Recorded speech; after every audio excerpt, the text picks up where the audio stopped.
This is expert testimony for cybersecurity capstone exercise CYB 670 for Team 4. So the first question to answer is, what are legal challenges associated with cyber incidents involving foreign countries?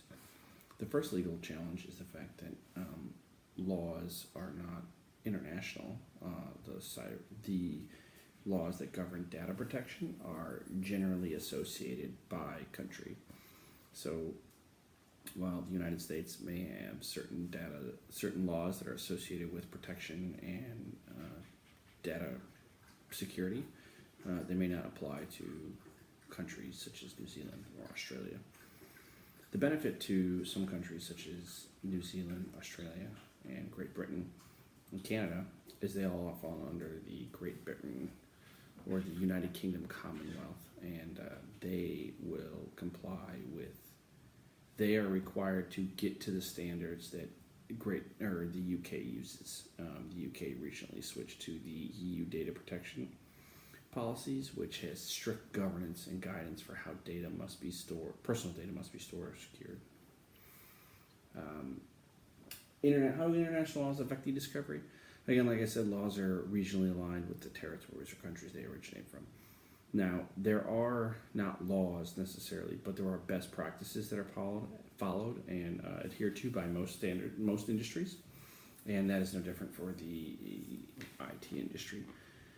One thing that is a prevailing theme throughout most countries is the evidence chain of custody forms. Like, it's very important that data is secured and the evidence integrity is maintained.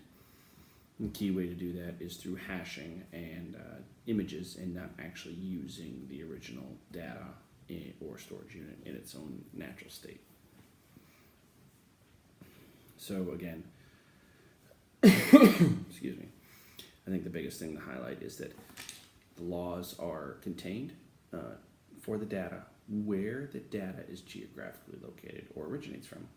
So, for example, if data is originated or belongs in the U.S. or not belongs, if a Korean company pays a U.S. server to store data in the U.S., the data is governed by the laws of the United States. Now, Korea may ask for certain things to be done to the data that meet their requirements, but those are not laws necessarily. That's an agreement, which is different, although that can be legally binding as well. Okay, next question. What legal challenges of accessing and reviewing retrieved evidence stored on a foreign soil? Again, this goes back to the Korea and U.S. thing. So let's say the Korean company wishes to retrieve the data that is stored in the United States.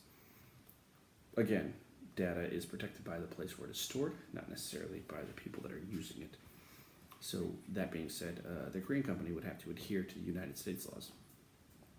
This is not so much a problem, I would imagine, for a lot of countries, because the United States laws regarding data protection are not nearly as stringent as many other countries. The Data Protection Act for 1998 with New Zealand, and it's been subsequently updated in 2006, is much more stringent than the United States codes. And additionally, the laws passed for the European Union countries, which was recently passed, I believe, in 2019, around April timeframe, they are more stringent than anywhere else in the world, and there's a higher requirement. Now, this is causing some issues too.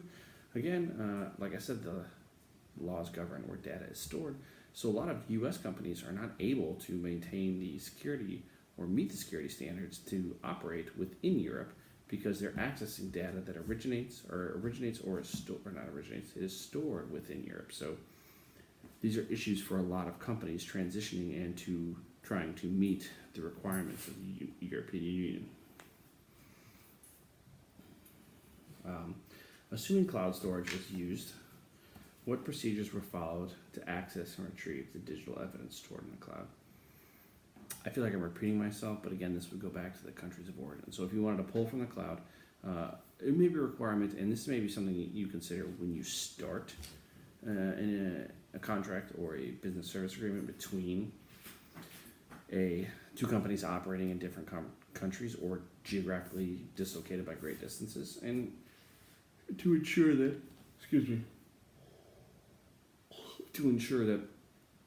you come up with a memorandum of agreement or a signed legal contract that allows you access to the data in the cloud, even though it is stored in different countries.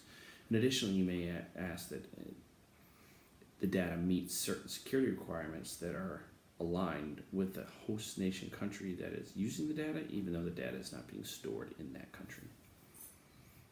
Specific to the country that your team was assigned, my team was assigned New Zealand. How did the international laws and jurisdictions influence the processes and procedures following during the forensics investigation? Again, New Zealand falls under the United Kingdom as a commonwealth. It does not directly have to follow the laws and governance of the United Kingdom, although it has a parliament and its own prime minister. Excuse me. New Zealand agrees to get in line with the same data practices that England does. Although while the United Kingdom follows those laws currently, the New Zealand country, the country of New Zealand, will follow them and adopt them by 2020. Next question. What conflicts arose between ethics and international laws during the forensics investigation? How did these conflicts affect the investigation, and how were the conflicts mitigated and resolved?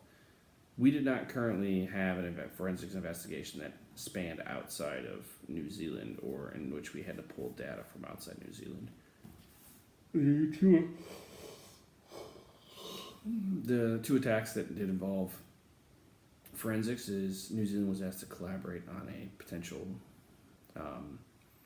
murder investigation, and the data was given to us by permission from the law enforcement agency, so we were granted permission to access the data from the people that were legally allowed to grant it to us.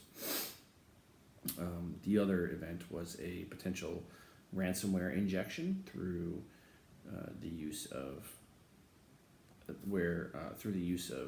DDoS and phishing attacks.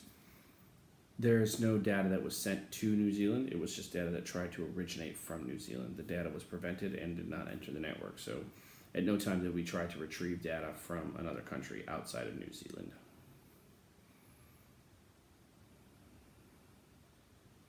It says, what steps were taken to protect United States soil and citizens during the international investigation? Describes any risk to the country, business, or citizens from your investigations. So the largest risk is always the fact that once you have proof that something originated from a foreign country, is how do you then prosecute said individual? That person is potentially not a citizen of your country. So, for example, let's say the ransomware attack that occurred or attempt that occurred against New Zealand was successful.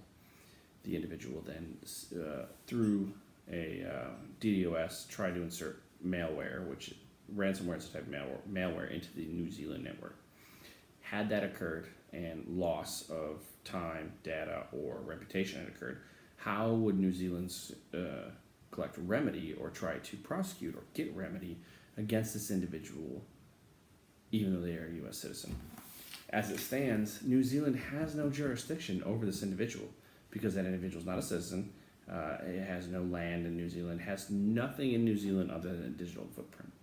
And I think that in some degrees, to some ways, laws have not caught up with and described how to deal with such an individual.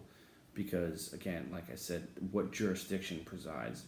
I think that it's a collaboration and a working together with a nation like America to help identify an individual. I think because also there's no guarantee that that individual is operating that way for the first time against a country like New Zealand. So I think it's just a matter of sharing information, understanding how each country operates, and maintaining a close partnership with them to strike down and prevent cyber crimes and other cyber illicit activities.